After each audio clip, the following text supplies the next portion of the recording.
Good evening and welcome to Inside City Hall for Monday, September 29th, 2025. I'm Ayana Harry in for Errol Lewis. A day after he leveled the political landscape by dropping his re-election bid, Mayor Adams today kept a low profile, but the fallout continued on the campaign trail. We've got reaction from Zohran Mamdani and Curtis Sliwa, and political anchor Errol Lewis met with Andrew Cuomo for a one-on-one interview. We'll bring you more on that in a few minutes. But first, we have team coverage for you tonight as a three-way contest in the race for mayor is officially set. We begin tonight with our Kelly Mena, who joins me now with tonight's top story. Kelly, good evening. Good evening, Ayana. And Mayor Adams, normally a very public official, kept a very low profile on Monday. Now that rumors and speculation around his re-election bid have ended. It's been one day since Mayor Adams dropped his re-election bid. The news came on Sunday afternoon after weeks of speculation that he was bowing out of the race with low poll numbers. In the wake of the news, the mayor stayed out of the spotlight with no public events. Adams did show himself helping a fellow New Yorker in need in Harlem. How are you? You're doing the real work now, huh? I'm bringing to the curb. Adams' moment was reminiscent of ex-Governor Andrew Cuomo, who is known for showing himself helping stranded drivers during blizzards. Meanwhile, Adams' decision to quit the race was met by some at City Hall with sadness, while others were bittersweet to see the mayor not fighting until the end. New York One spoke to some of the staff and employees on Monday morning, where it was business as usual. Some said they hoped maybe they could continue to serve the city under the new administration. It was through a video message just after 1 p.m. on Sunday that the public and staffers heard Adams announce his departure.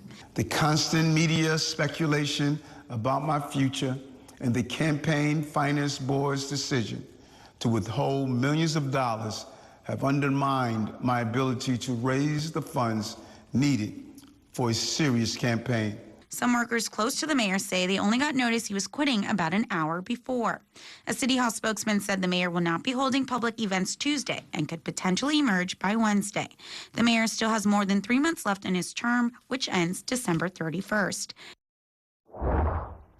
And tomorrow, one of the mayor's top officials, First Deputy Mayor Randy Mastro, is expected to talk about the legacy and successes of the Adams administration in the wake of the mayor dropping out of the race, Ayana. Kelly, what are you hearing from your sources within the Adams campaign? These are people who spent weeks and some even months working to get the mayor reelected. How are they reacting to this news? Yeah, Ayana, some of them very disappointed. They feel like they really didn't get an opportunity to sell the mayor as a candidate, that he was really dragged down by the previous scandals, previous distractions for them, and they didn't get to rebrand him. They didn't really get off and running, as we say, in races. And so they feel like if they had an opportunity to do it again, that's probably where they would fight. But there was a lot of challenges, and they hope the best for the mayor going forward. Okay, Kelly, we appreciate that update. And in the wake of Eric Adams' departure from the mayoral race, Democratic nominee Zohran Mamdani was back campaigning today, and Mamdani turned his focus to former Governor Andrew Cuomo. Our Bernadette Hogan joins me now with that part of the story. Hi, Bernadette. Good evening, Ayana. And Mamdani says it's not slowing his role. And when asked what exactly the voters that were planning on casting their ballot for Eric Adams, who they'll choose, he says he's always got room in his campaign and his vision for the city for more people. Eric Adams' record and the ways in which it has priced out so many New Yorkers, we must remember that that is Andrew Cuomo's agenda for these next 4 years. Wasting no time on Monday, Zohran Mamdani was back on the campaign trail, linking former rival Mayor Eric Adams with current rival Andrew Cuomo. I think New Yorkers are sick and tired. Arguing Adams lost the confidence of New Yorkers. Mamdani says Cuomo's platform is also part of the politics of the past. For New Yorkers who are struggling to afford the most expensive city in the United States of America, nothing has changed. Because it's not just about who's on the ballot. It's about what's on the ballot. Highlighting past cuts to a healthcare benefit plan Cuomo greenlit as governor. Mamdani tried to shine a spotlight on his opponent's time in office as a glimpse into what a possible Cuomo City Hall would look like. You know, Eric Adams' words are sometimes the ones that come to mind around Andrew Cuomo being a liar and a snake, and that is also someone who I continue to run against. Adams's exit also drew attention from President Donald Trump, who warned in a social media post Monday that a Mamdani win would, quote, have problems with Washington like no mayor in the history of our once great city. Adding, quote, remember, he needs the money from me as president in order to fulfill all his fake communist promises. He won't be getting any of it, so what's the point in voting for him? I think that Donald Trump is going through the stages of grief. The Democratic hopeful's promises to deliver free city buses and municipal-run grocery stores could be hit by federal cuts, as both the city and the state are already bracing for impacts to trimmed-back health care benefits. Mamdani said he would hold the line on basic city services, like sanitation, but would analyze department contracts that have led to inefficiencies. 4 years ago, Eric Adams ran a campaign with a promise to bring the voices of the outer boroughs to City Hall, a promise to deliver safety and justice to New Yorkers. Those New Yorkers are still here. They still call this city home. And my pledge to them is that this is the campaign that will fulfill those promises. So some harsh criticism for Mayor Adams on behalf of Mamdani, saying that, you know, in the past 4 years, the Adams administration has continued to leave New Yorkers hanging, especially those that really helped put him over the top back in 2021, Ayanna. And Bernadette, with just over a month until Election Day, Zohran Mamdani still has a sizable amount of campaign cash in his account. Any word or any updates on how he plans on using some of this funding? Well, there's new reporting that the Mamdani campaign has put about $35,000 behind an ad buy that would show a commercial promoting Mamdani's candidacy in front of a playoff baseball game. I talked to the campaign. They said that we might see more of these ad buys. It's part of a new 7-figure push that they're going to be spending money ahead of the November general election. All right, Bernadette, thank you for the campaign update. And with Mayor Adams out of the race, Republican Curtis Sliwa says that he now has the freedom to focus on his real opponents, Zohran Mamdani and Andrew Cuomo. But Sliwa is facing pressure to end his campaign if he can't compete directly with frontrunner Mamdani. Our Dan Rivley has that part of the story. Hi, Dan. Hey, Ayanna. So that's right. There is a pressure campaign on Sliwa to end his bid for mayor. So Andrew Cuomo has a direct shot at Mamdani, but Sliwa is rejecting it and still campaigning vigorously, saying he's going to make his case to voters that Cuomo and Mamdani are more alike than voters think. I don't surrender. I don't retreat. Curtis Sliwa unbowed, the Republican nominee for mayor refusing to drop his campaign to give Andrew Cuomo a shot at beating Zohran Mamdani one-on-one, a demand he says is coming from billionaires. Who, he won't say. Sliwa says they've tried to bribe him in the form of help to his Guardian Angels group or his pet passion, animal welfare. I don't want the billionaires involved in this race, but clearly they won't butt out. Still, the pressure is on. There were people, including the Daily News this morning, who are saying that you need to drop out. That you don't have a shot. One billionaire suggesting Sliwa should consider leaving the race, his boss, John Catsimatidis, who owns the station that broadcasts Sliwa's radio show. In 2 weeks from now, if he hasn't shown any progress, how do you say it? How does Sergeant Schultz say it? Machine kaput. With Mayor Eric Adams no longer in the race, I will not sit shiver for him. Sliwa is focusing on Mamdani and Cuomo. If you go issue after issue after issue, Zohran Mamdani and Andrew Cuomo share so many of the same belief systems. Particularly on laws on closing Rikers Island, looser bail terms for criminal suspects, and raising the age of criminal responsibility to 18 years old. We need to get law and order and policing back on track. And Sliwa is pushing his own affordability agenda that's different than Mamdani's. You cut the budget, you cut the taxes, no more of these speed cameras, no more congestion pricing, no more of these fees and fines that are destroying the blue-collar working class. A message he'll take throughout the streets and the subway.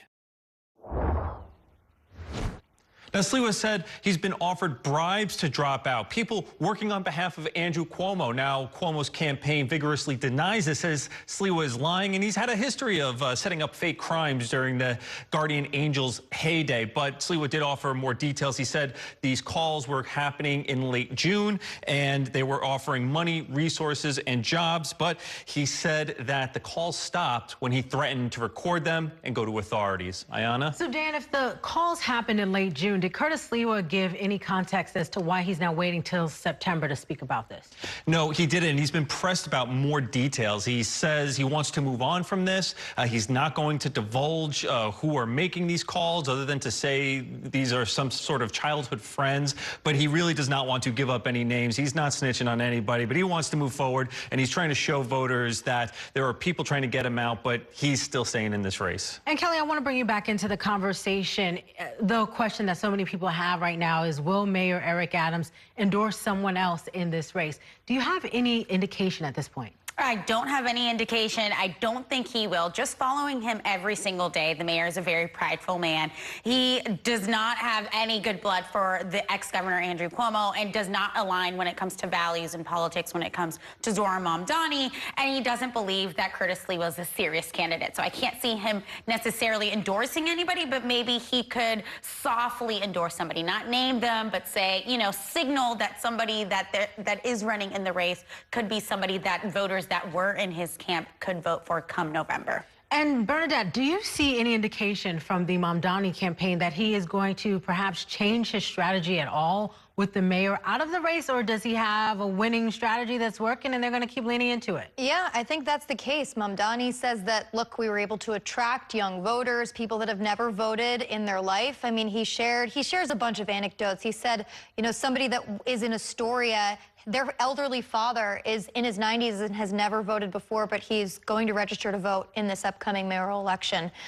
You know, Mamdani's campaign benefits from a creativity. You know, they've had certain events like scavenger hunts around the city. You know, they're designing certain buttons with campaign slogans on them that they're getting potential voters and supporters to be involved with. They're hoping that that continues to carry them through and be successful in November. Dan, did you get any sense that Curtis Sliwa may now be trying to go to appeal to that 7 to 9% of New York City voters who were interested in voting for Eric Adams? Well, he trashes Eric Adams pretty harshly. He was asked to reflect on his record, and he really said nothing good about him, except, well, he was the best nightlife mayor we've had in a while. So a little bit condescending. That being said, he does have a message that appeals to people who liked Adams, his policing background, his strategy on crime and disorder. Those are things Curtis Sliwa talks about, even on affordability. You know, Mayor Adams went to Albany and said, cut the New York City income tax rate for low-income working New Yorkers. Sliwa says the same thing. Let's cut the income tax. So he's trying to appeal on policy, not personality. Interesting. Dan, Bernadette, and Kelly, thank you. And it is time for a break. Coming up, political anchor Errol Lewis met up with Andrew Cuomo in Manhattan earlier today for a wide-ranging interview. We'll bring you a preview next.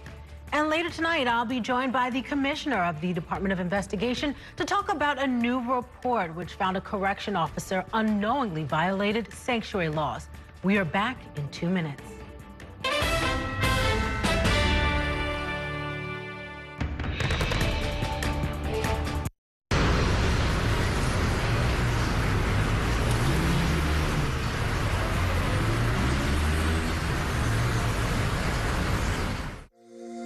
Every day tells a new story. At Mornings on One, we're dedicated to bringing you the stories that matter most to start your day. With in-depth coverage of the day's developing news. I'm Pat Kernan. Here are the stories we're following this morning. And weather updates every 10 minutes. Some morning sunshine possible, clouds take over. It's our responsibility to get you the information you need before you head out the door. Mornings on One, weekdays starting at 6 on the Spectrum News app. Free for Spectrum customers. Spectrum TV, isn't that only live TV? No, it's only all my favorite streaming apps with live TV. Okay. It's only all included at no extra cost. And that's the magic of math. Will this be on the test? Sure, why not? It's only one simple payment for all our TV. We gotta simplify and win. Winning is equally important. If not, more so. Yeah! Only Spectrum TV, fixed TV. I'm Sandra, this is Jorge, and we were adopted in 2019. I remember when they first came to us, Michael was already a teenager. The whole cliche of, they're so lucky to have you guys, and it's the other way around. They have changed our family for the better. They chose to love us. They didn't have to. They chose us. Family. Learn about adopting a teen from foster care. you can't imagine the reward. Visit adoptuskids.org. And that's a look at some of what's in the papers this morning. You've done it the sports section. Today's story is about the latest chapter for a beloved local business. It's a beautiful day with temperatures in the 60s, but showers are expected in the next hour. In a city that's always on the go, it's important to stop to hear the stories that connect us. The news that matters to New Yorkers. That's what brings us together. That's Mornings on One. Weekdays starting at 6. Exclusively on Spectrum.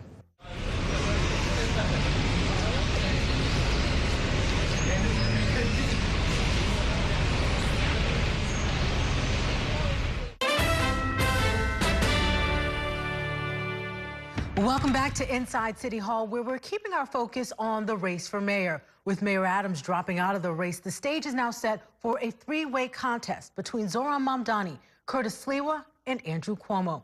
New York One political anchor Errol Lewis caught up with the former governor for a wide-ranging interview, including his reaction to the mayor dropping out, what it means for his own campaign, how President Trump has loomed large over the race, and much more. Errol joins me now with more on his conversation with the former governor. Good evening, Errol. Good to see you.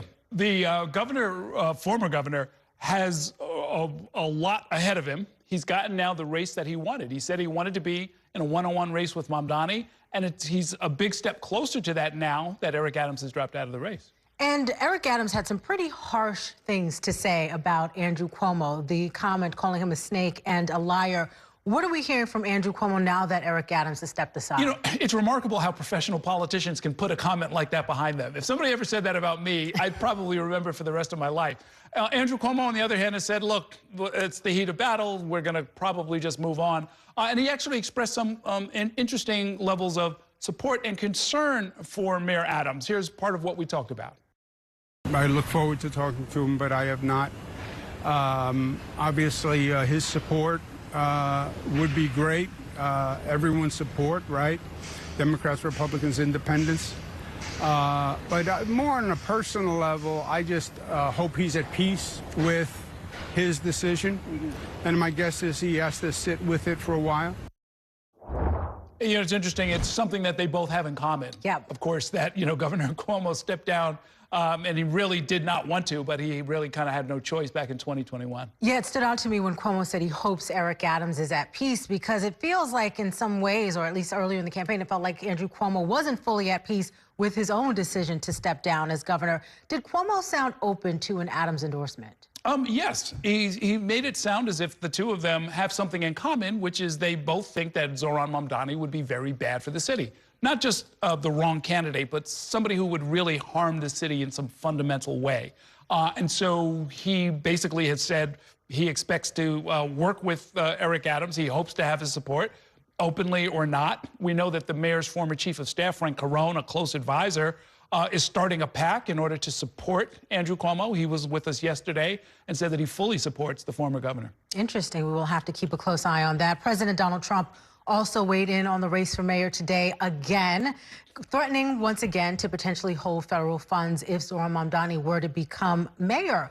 What did Andrew Cuomo have to say about the influence Donald Trump has had in this race, and also the critical words Trump has had for Democratic-run cities? You know, it's been interesting to see Andrew Cuomo try and sort of thread this needle, but he basically is saying some of the same things that President Trump is saying, that Mamdani is a problem, he's fundamentally different way of life, we shouldn't elect him. At the same time, he is warning that Andrew Cuomo is warning that President Trump wants to see Democratic cities as a whole, and certainly New York City, as poorly run, as places where things are out of control, where there's too much homelessness, there's too much poverty, crime is not being taken care of, and use that as an excuse to then intervene in those cities. And I asked him, this is interesting, I asked him, hey, does the president have a point about this? And this is what Andrew Cuomo had to say about that. Does he have a point? That yes. Have you seen urban areas decay, especially post-COVID? Yes, you have. Have you seen people move out of cities? Remote work, Zoom work, reduction in resources, increase in homelessness? Yes, you have. You go through Los Angeles, go through San Francisco, you see evidence, and that's what he's responding to, right? And of course, the Cuomo's point being that if we let President Trump do it, he will make those kind of interventions in New York. This is certainly an insightful interview. Thank you, Errol. And we'll bring you Errol's full interview with Andrew Cuomo tomorrow night right here on Inside City Hall. In other news, 3 casino proposals are now headed to a state board to vie for one of 3 downstate casino licenses that could be handed out by year's end. Community advisory committees voted down the 3 Manhattan casino proposals this month. And today, a committee voted down the Coney Island casino proposal. Early this morning, another panel, Bally's Bronx Casino, was approved to move on to the next phase of the process in a 5-1 vote. New York One's Nia Clark has the latest in this report.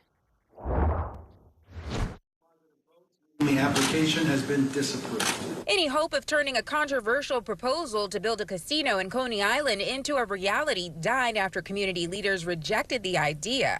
I think it's a horrible idea. I think it would have been a great opportunity for us to just really just start to expand what Coney Island is all about. The Coney, a proposed $3 billion casino and resort, would have sat on Surf Avenue, stretching from West 12th to West 15th Street, and included a 500-room hotel, a convention center, and a concert venue. But a community advisory committee tasked with reviewing the project application voted Monday 4-2, killing the proposal, despite the promise of generating thousands of jobs. The Coney only promised that 9% of jobs would go to Coney Island. That's just insulting, frankly. City Council member Justin Brennan is among those on the advisory committee who voted no, saying the Coney would be bad for the local economy. People forget that this is not Six Flags Great Adventure. This is a residential neighborhood. Samantha Nara believes the casino would damage the neighborhood's quality of life. My husband has brain cancer. We live on 20th Street. It's one of the busiest streets in this neighborhood, and there's only 2 exits from this peninsula, and the traffic this would build could potentially put his life in danger and also the elderly community. But many Coney Island residents thought a casino would have helped revitalize the community. The casino would have been an opportunity for them to get back and beautify Coney Island and probably do some great things out here. We've been long, it's a suffering community for years. Monday morning, another community advisory committee approved the Bally's Corporation's $4 billion casino proposal for the Bronx, a 500,000 square foot gaming hall next to its golf course at Ferry Point Park in Throgs Neck.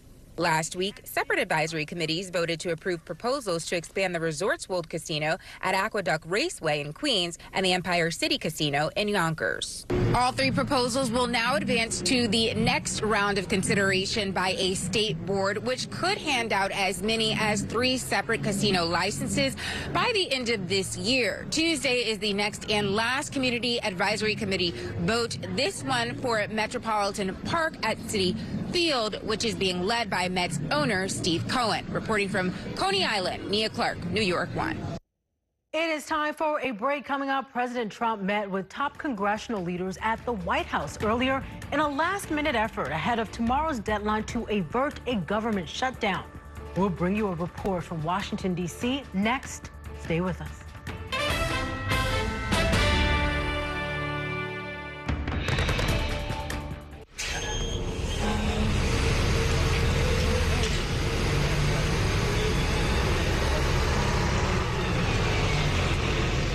This election year is all about New York City. There are 51 council seats up for grabs, races for our next city comptroller and the next public advocate. Plus, an unprecedented race for mayor. That puts the power in your hands to decide who will run our city. Our team of political experts will be covering every angle of this election to keep you informed on how it could affect you, so you can feel confident with your decision at the polls. Stay with Spectrum News New York One for Decision 2025, exclusively on Spectrum. It's only a game. It's only a little rivalry. It's only a ritual. When I come home and a few generations.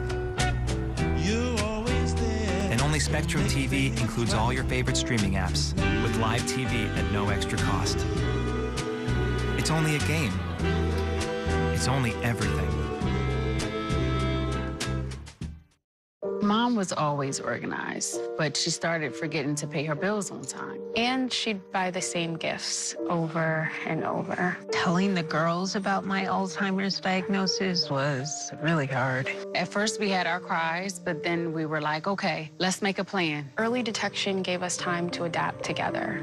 It's so important for you to think about what you can do and making the most of what you have. If you or your family are noticing changes, it could be Alzheimer's. Talk about seeing a doctor together. From my time growing up in Queens watching New York One to my time reporting here, I've seen how quickly a story can change. At News All Day, we bring you the news as it's happening, from around the boroughs to local government to your neighborhood. Because our city never stops moving. 3, 2, 1. Hi, I'm Shannon Ferry with the day's developing stories. But first, stay up to date and informed with News All Day, weekdays from noon to 4.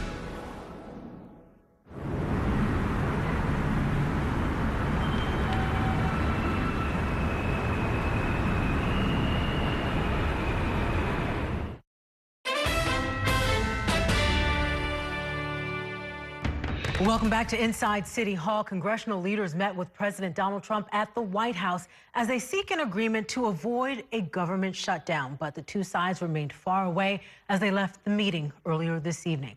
A shutdown will begin when the clock strikes midnight early Wednesday morning unless they strike a deal. Spectrum News national reporter Evan Kosloff has more from Capitol Hill. Here on Capitol Hill, there's a lot of concern about a government shutdown. That's because the deadline is fast approaching. The money will run out when the new budget year begins Wednesday morning. That's in part why President Donald Trump invited congressional leaders to the White House Monday afternoon for last-ditch talks to keep the government open. We just had a very frank conversation. There was a frank and direct discussion. Both sides left the meeting expressing major differences, raising the prospect of a government shutdown. Their bill has not one iota of Democratic input. That is never how we've done this before. I think we're headed into a shutdown because the Democrats won't do the right thing. So here's what the debate is all about. Republicans want to pass a stopgap measure that would keep the government funded at mostly the current level until November, all to buy time for an agreement on a full-year deal. But to get this passed, they'll need the buy-in of a handful of Democrats in the Senate. And so far, Democrats have been withholding their votes, demanding health care concessions. That includes the extension of the Affordable Care Act subsidies, which are set to expire later this year. Democrats are fighting to protect the health care of the American people. This is purely and simply hostage-taking. Now, a shutdown would have big impacts, especially on federal workers. If the money runs out, essential workers like air traffic controllers and those in the military will have to keep working, but they won't get paid until this is all over. Meanwhile, workers that are deemed non-essential would likely face furloughs. And many services, from national park maintenance to small business loan approvals, would be affected. The White House Budget Office is also directing federal agencies to prepare for mass layoffs in the case of a shutdown. Now, the last time that we had a shutdown was back in late 2018, heading into 2019. That lasted a whopping 35 days. Reporting here on Capitol Hill, I'm Evan Kosloff, Spectrum News. It is now time for a break. Coming up, a new investigation found that a correction officer shared information about undocumented immigrants with federal immigration authorities violating sanctuary laws. I'll talk it over with Jocelyn Strauber, the commissioner of the Department of Investigation. Next, stay with us.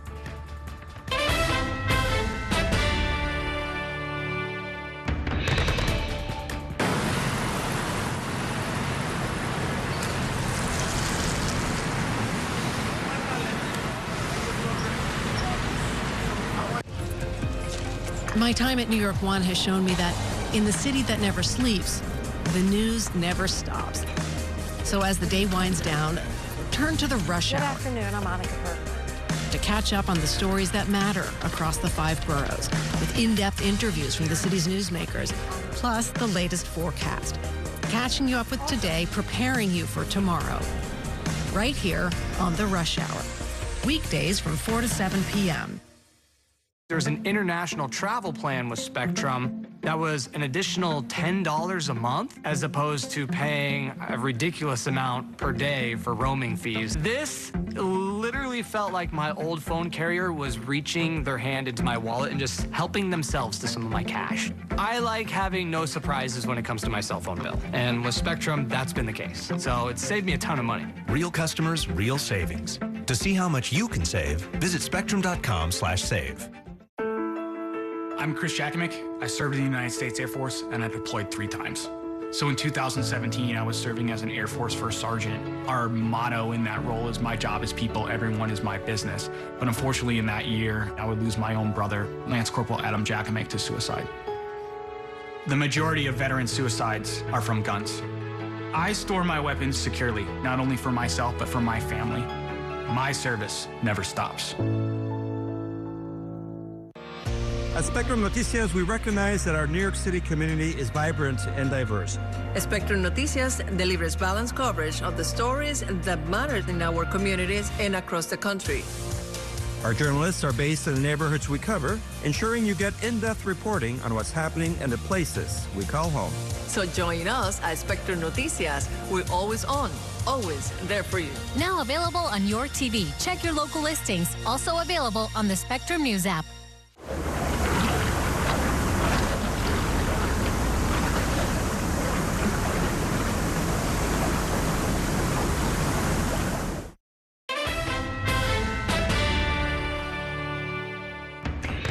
Welcome back to Inside City Hall. Thank you for staying with us. A new report by the city's Department of Investigation finds that a correction officer violated sanctuary laws by providing details to federal immigration authorities about 2 undocumented immigrants being held in city jails. The officer's actions led to the arrest of one of the detainees. The report found that the officer, quote, unwittingly breached the law because they had not been properly trained on when and how to share information with federal authorities. In response, the report recommended a number of changes to the Department of Correction in order to prevent another violation. Joining me now to talk about this report and much more is Jocelyn Strauber, the Commissioner of the Department of Investigation. Thank you for joining us. Thank you for having me. So let's start off with just how did this investigation come together and how did you come to know that there may have been an issue here? Well, it came to us in the way many investigations do, which is that we received a complaint. We received numerous complaints over the course of a year from members of the public. And when we get those complaints, we commence an investigation as we did here. Here, the complaint was that an investigator with the Department of Correction had assisted ICE in the arrest of individuals. And so we took a look at that, and we did substantiate the complaint and find that impermissible assistance was provided.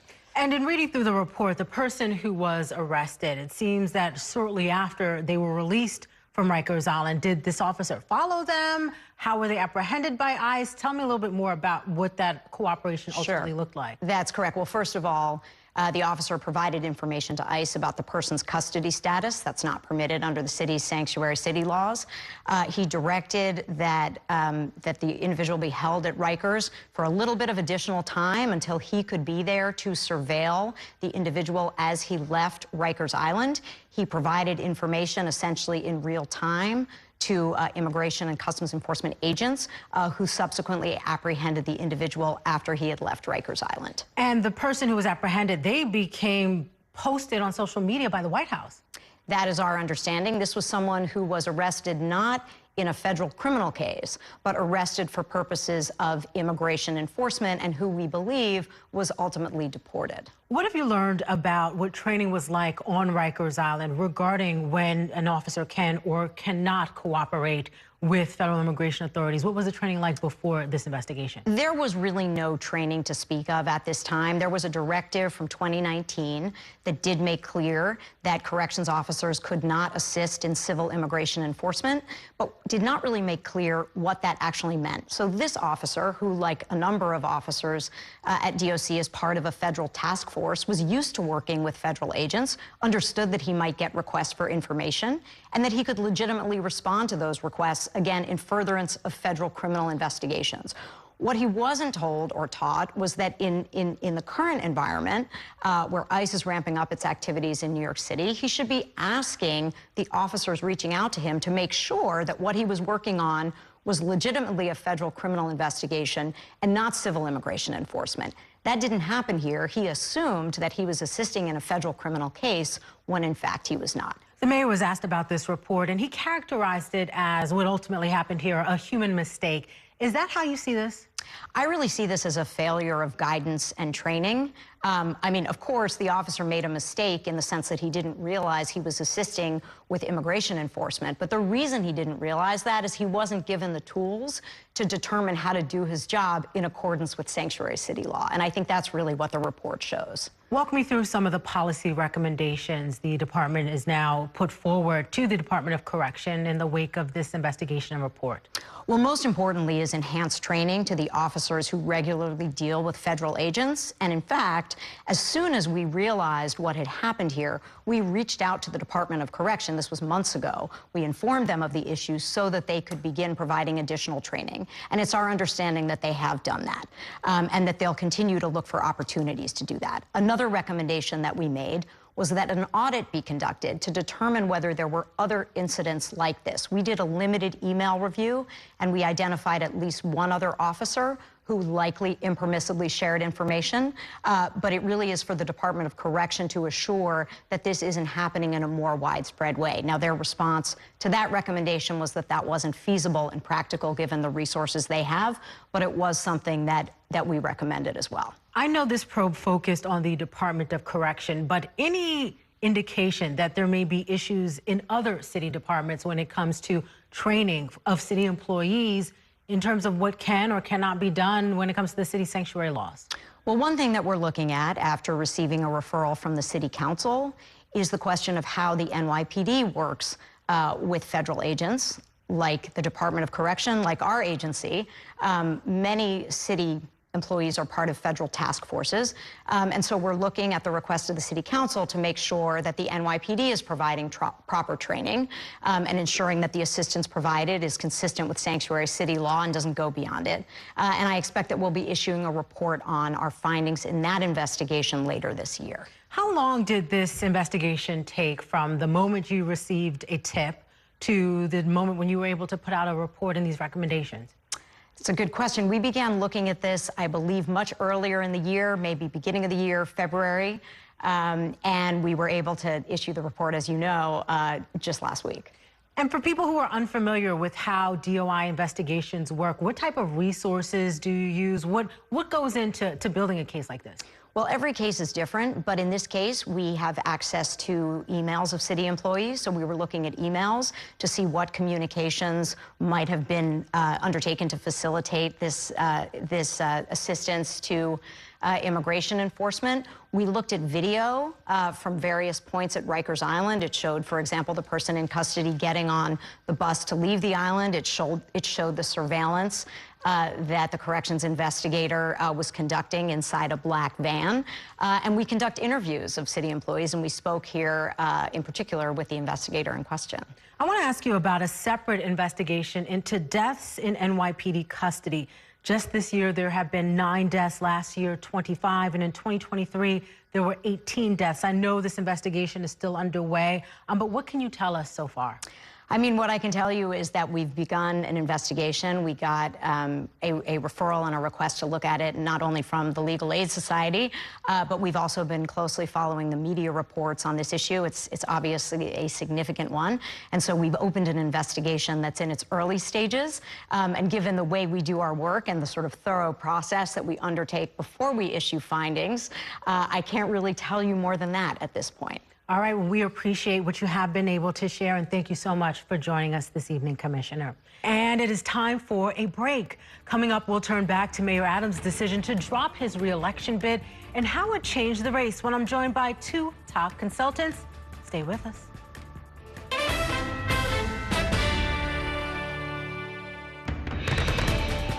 The next downtown Local 6 train to Brooklyn Bridge City Hall will arrive in 2 minutes. After 30 years of forecasting for New York, I've learned it takes a dedicated team to cover all the weather our city has to offer. I'm so honored to be a meteorologist here at New York One because as a Brooklyn kid, this is the station that I grew up watching. Morning, noon, or night, our team is here to bring you accurate forecasts you can count on, from severe weather updates to our weather on the ones. Watch the New York One weather experts on your TV and on the go with the Spectrum News app. Your entertainment the way you want it. With Spectrum TV, all these streaming apps are included at no extra cost. So you can watch anything, Movies, series, sports, reality, news. Here's a look at today's top stories. Exclusive originals. We await your orders. And even more of your favorites with live TV. Stream across your devices and enjoy anywhere. See you later. Get it all with Spectrum TV. I'm an ex-drug dealer, and I'll be your sub today.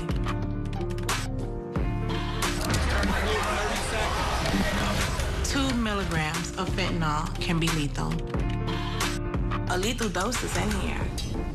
Who gets it, I won't know. It's cheap, it's potent, and it's profitable. The sad reality is fentanyl is being mixed into everything now. More kitchen now.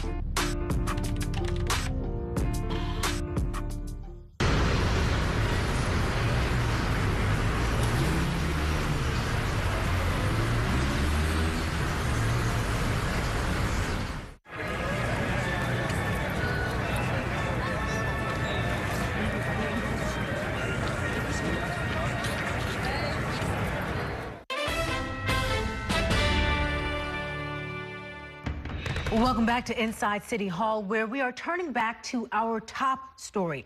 Eric Adams is officially a one-term mayor after ending his re-election campaign yesterday. What does his decision mean for the race for mayor? Joining me now to discuss that and much more are two members of this week's Consultants Corner, Democratic consultants Tara Martin and Austin Shaffron. Thank you both for being here. Thank you. So, Austin, how is the race for mayor different today than it was 48 hours ago? Well, there's one fewer person in it. Aside from that, the numbers may not change drastically. Eric Adams was not polling well. His base has all but left him. A lot of those voters that you did see sticking with them in some of the more recent polling were probably ones that had a direct connection with Eric that was developed over the years.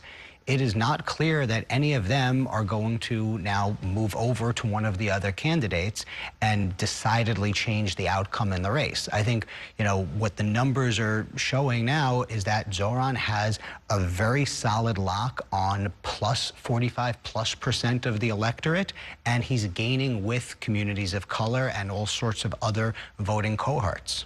Tara, the mayor in recent polls had between 7 and 9% support. Where do you believe those voters are going to turn to, or will some of them still vote for Eric Adams? His name is still going to be on the ballot.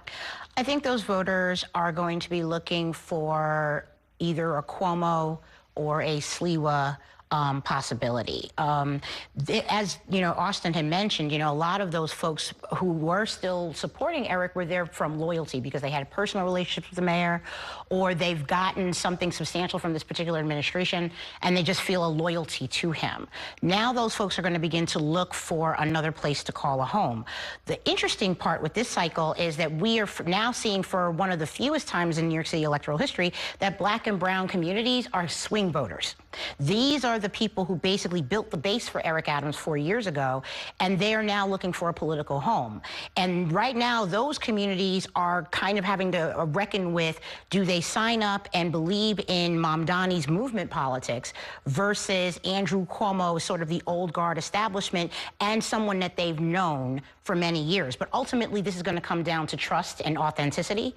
And I think Andrew Cuomo has to earn that trust. I wonder if we'll see a generational divide in voters of colors deciding now where they will go, people who, you know, perhaps traditionally were voting for the mayor. So we've seen those primary numbers where so many people under the age of 30 who ended up supporting Zohran Mamdani, who were black and brown, folks who lived in Bed-Stuy, folks who lived in Clinton Hill, folks who lived in Southeast Queens and other places, they broke with him. You hear so many conversations about how older black and brown voters, you know, got the news about Mamdani because of their kids and their grandkids, which is a beautiful thing. You love to see generations voting together. However, for Andrew Cuomo, the biggest issue here is you got what you asked for. You wanted a smaller race. You wanted a smaller runway. Now you have it. But now you have to go back to those new, quote-unquote, swing voters, the folks who've had those relationships for all these years, and not only reintroduce yourself, but you have to come from a place of authenticity and trust. Austin, do you suspect we might see an Eric Adams endorsement of Andrew Cuomo? Stranger things have happened. Girl, bye. Stranger things have happened, and and this is New York politics, so you never know what will happen, but based on the mayor's statements from just a few weeks ago, where he called Andrew Cuomo a snake and a liar, that doesn't really feel like, you know, bumper sticker material. I think it is very doubtful. I think that the mayor feels that Andrew Cuomo played a hand in influencing the decision, in maybe behind the scenes, potentially trying to push him out of the race.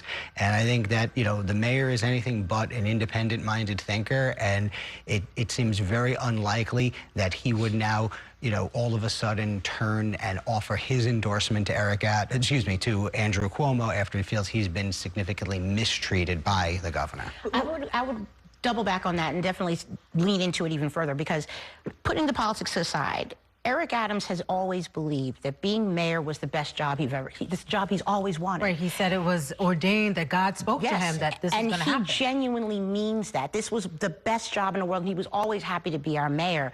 However, to be made to feel as if all of the sacrifice that you have done over your years of public service has been taken for granted and misconstrued in a negative way, and that now the one job that you love, you feel you're being forced to give up because of the politics of the day, that's a very personal decision for Eric Adams. And I think jumping to endorse anyone at this point is something I just don't see the mayor doing, because he's still in his heart, he wants to be mayor. I think he's come to the understanding that the pathway forward just doesn't exist for him. But that doesn't mean in his heart he won't feel like he's always going to be New York City's mayor. Austin, the mayor has indicated he's going to be laying low over the next few days. If you were consulting him, is that the right strategy?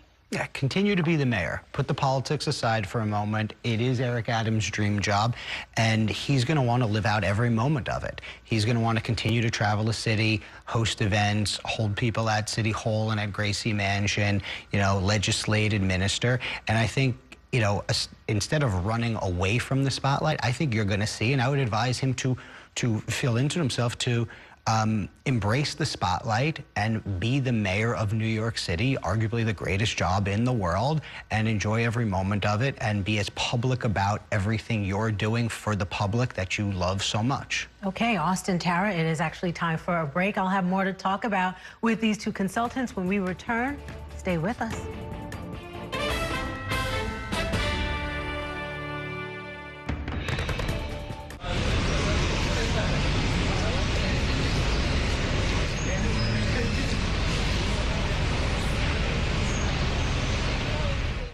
Here's the deal. People need a place to explore national issues that have an impact on their community.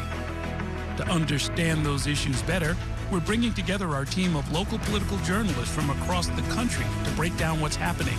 So join us every week to catch up on the key stories making a big difference across the nation and in your local community. Watch The Big Deal with Errol Lewis Friday nights at 9 on Spectrum News New York 1. Available on all of your favorite devices exclusively on Spectrum. My name is Gail, and we are in my showroom for Floor's Fire Design House. Getting Spectrum set up for my business was extremely smooth. They had it set up within an hour, and I was online and ready to go and run my business. Spectrum helps me stay online. You know, I have to be able to be online at 5 a.m. when the market's open. Without Spectrum, it wouldn't be possible. Get up to 4 months free when you bundle award-winning internet. Visit spectrum.com/business to learn more.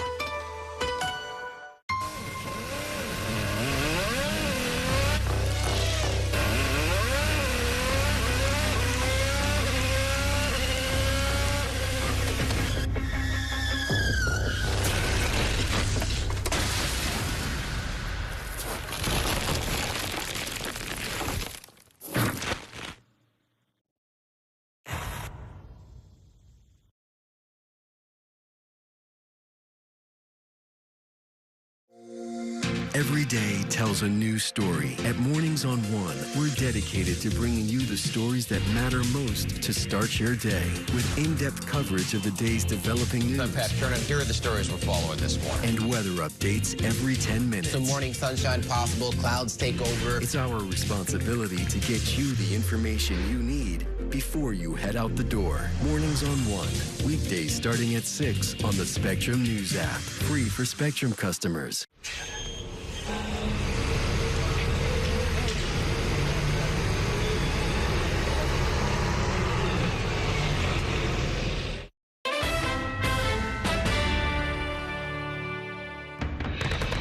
with the campaign finance board making their decision to prohibit the mayor from having the necessary funds to campaign because the messaging was not hitting the masses through vis-a-vis the polling that we would have liked, and the rest of the issues surrounding the mayor. He made a very courageous decision. I think history is going to judge him and the administration very, very well. Welcome back to Inside City Hall. That was Frank Carone, the mayor's former chief of staff on New York One yesterday, talking about what led him to drop out of the race and his administration's legacy. I'm once again joined by my consultants corner, Democratic consultants Tara Martin and Austin Shaffron. Tara, I want to start with you. Frank Carone, who has been such a close Adams ally for so many years, he's now going to be helping Andrew Cuomo get elected. Are you surprised? A little bit, but not so much. Okay. Frank is a brilliant guy, brilliant strategist, incredible campaigner. I think Frank Carone has so much more to give to the city of New York, and this is a way to make sure that the right candidate is elected to mayor, but also this is an opportunity for him to, stop the rise of the DSA and the ultra-left faction that's growing in New York. And Frank knows that he has the political relationships, he's got the knowledge, the street smarts to support an Andrew Cuomo campaign. And to be honest with you, Andrew Cuomo needs all the help that he can get from really good advisors who understand what this next leg of this campaign looks like. And Frank Carone is a Brooklyn guy, and as a Bed-Stuy girl, I'm here to tell you, don't count out Brooklyn people, because one thing we know how to do is scrap when it's time to get in these streets and start turning out voters, and Frank understands that. Austin, Frank also mentioned the mayor's legacy. When the history books are written and there is a section, a chapter there on Eric Adams, his 4 years in office, what do you think will be in the first paragraph? How will he most be remembered? I mean, it's complicated and it's complex. And are we talking about modern history or talking about ancient history? Because I think that the history and the legacy of Eric Adams is going to evolve over time. Certainly in the immediacy, the scandals are going to be the first thing that people find out about when they Google Eric Adams. And that's obviously unfortunate. But I think as time goes on, there are going to be a lot of substantive policy-based achievements that the mayor is going to receive his due credit for. I mean, he did help take the city from COVID, from the brink of disaster, and it's become largely safer. A lot of the jobs are back, businesses are doing better. By a number of metrics, the city is in a better position than it was. That's going to not be seen now because of the cloud of the scandal, but give it a few years, and that's something that I think is going to be a legacy that evolves for Eric Adams. Tara, I see you nodding your head. Yeah, I mean, look, the great Brooklyn sage, Jay-Z, once said, men lie, women lie, numbers don't. And Eric Adams' data is rock solid. He brought crime down. Gun violence has gone down in New York City in the last 3-4 years that he's been mayor. 84,000 new affordable housing units getting built, including the largest affordable housing unit happening in Willows Point. He's brought back New York from the brink in terms of our economy post-pandemic, and he's even landed, the World Cup for next year. Those are facts. That is not fiction. Yes, the mayor has made an incredible amount of missteps, and there have been a lot of scandal and investigation, and I think all of those his own indictment. Yes. It was just a year ago in which we were sitting in Damian Williams' office, and he was announcing an indictment against the current sitting mayor of New York City. I don't think there's any New Yorker or any political insider who can't remember the day where you were when that day happened. I just think that for all of the good that this administration has done over these years and the lives that they've changed, they have left the city, in terms of public policy, in a better position. It is just unfortunate that this will also be a black check mark against that legacy. Will voters, will New Yorkers, will history also remember the people the mayor chose to associate himself with? Will that be part of his legacy as well? It's got to be part of the conversation. You are the leader, you're the chief executive, and who you surround yourself is a direct reflection of your judgment. I do think, again, over time, we don't talk about city time so much when we think of Michael Bloomberg, right? We don't think of some of the campaign finance scandals that Bill de Blasio was involved in as much as we do think of him as the pre-K guy, right? There are moments where the relationship that a mayor has with the voters and their memory and their fondness of history starts to change. So as much as those people are a black mark against him now, I think the mayor and his achievements will singularly stand out over the course of, 5, 10, 15, 20 years when there's been some more room to breathe on the scandals. So does Eric Adams have a political future? I would never count Eric Adams out of anything. Like, at the end of the day, Eric Adams is a very smart and tactical politician. He could be a power broker. He could be a validator on public safety in urban cities. He can be an advocate for black mayors around the country. There's definitely a space for Eric Adams in the political landscape. I just think that how he handles these next few weeks of this election cycle will determine what that space is. If he handles this gracefully and bows out and just kind of does his thing, that will put him in an even stronger position to actually choose his, direction. However, if he maintains a pettiness or anything to that extent, that could really torpedo what his long-term goals can be. Have we seen any self-reflection from the mayor? In his video, he mentioned, the speculation of him potentially dropping out, which in part was fueled by some of his own statements. He mentioned the campaign finance board, but there were issues with his donations. Has the mayor learned any lessons from this ordeal, or is that just something that's personal and individual and up to him and we don't know? I would hope so. I would hope so. The mayor has often talked about his faith. And I strongly believe that he is a man who genuinely leans on his faith to help make decisions. And I would hope that through this whole process that he realizes that his whole piece was a testimony, and that he does do that self-reflection. Now, whether he does that on a grand stage of being the mayor of New York, or does he do that self-reflection when he's in his house by himself and it's just him and Jesus, whatever it is, I would hope that he gets to that space, because I don't think he can go to the next phase of his political career without having that sense of self-reflection and accountability, whether it is the authorities that hold him accountable or he himself holds himself accountable. We're going to have to end it there. Thank you so much, Tara Martin and Austin Chaffron, and that's going to do it for tonight's show. Thank you for watching and have a great evening. We'll see you next time right here on Inside City Hall.